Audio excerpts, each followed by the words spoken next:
Well, if you've ever seen a dreaded red F splashed across the test paper, you can probably relate to the anxiety local students feel when it comes to taking a difficult class. But instead of failing students, as they used to many years ago, school districts are now implementing a do-over education, a second chance. But not everyone agrees with it. The reason? Some believe that passing a student in the short term is actually failing them in the long run. KFOX 14 News at 9, Stacey Welsh explains this fail-proof system in tonight's special assignment. I feel like it's like they're taking advantage of it. Students say they're used to having opportunities to retake tests, and they say second or even third chances in some of their classes aren't always hard to come by. Right now we have like 3 chances to retest. I think it should just be 1. A teacher in the El Paso School District who wants to remain anonymous showed me these guidelines they feel raise concerns. To help them take their grade from failing to passing, this procedure says teachers are required to come up with a reasonable plan to help students who have a report card grade lower than 50. That could include making up missing assignments and opportunities to redo assignments. EPISD says school districts put procedures like this in place to meet state requirements and says, quote, "A teacher is asked to create the plan to help a student succeed in his or her education. The plan is initially approved at the campus level."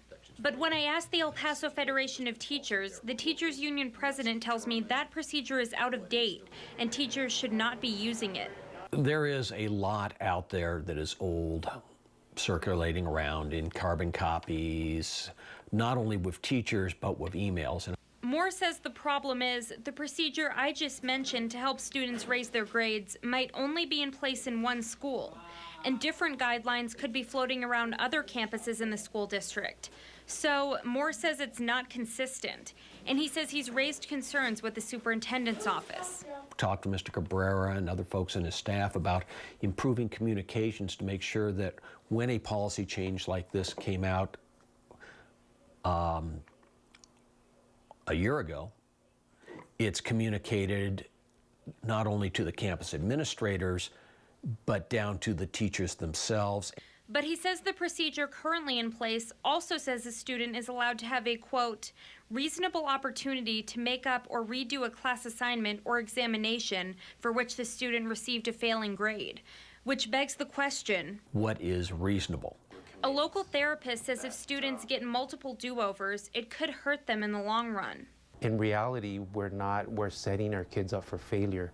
George Ayala has his own counseling practice and has worked with students in several area schools. It sends a wrong message because once the student leaves, let's say graduates from high school, it's not the same at the university level or the college level. The Socorro and Isleta school districts tell me they also provide opportunities to help students raise their grades. But neither school district says it has a minimum grade requirement for which a student can receive that help. YISD says there isn't a district-wide procedure and that principals, at their discretion, can put plans in place to help students succeed. SISD tells me if teachers feel a student could benefit from a retest or if they've had too many missed opportunities to bring up their grade, teachers have the final say.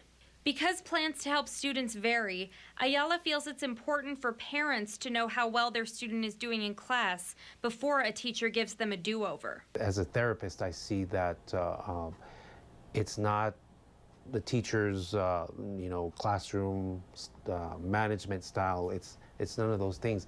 It's the value of education and it's the value that the family and the parents instill in the child. He says in his experience, local schools have put teams together to figure out how to help a struggling student. And they're composed of the school counselor, the diagnostician.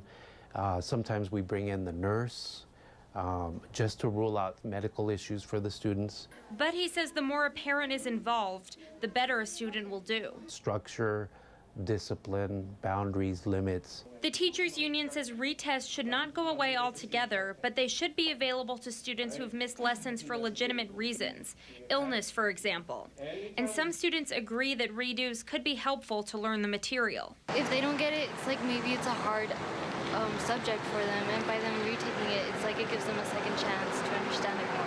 But if a student is skipping class for no reason, their classmates say retesting would not be fair. If you failed it the second time, it's kind of like you're psyching off.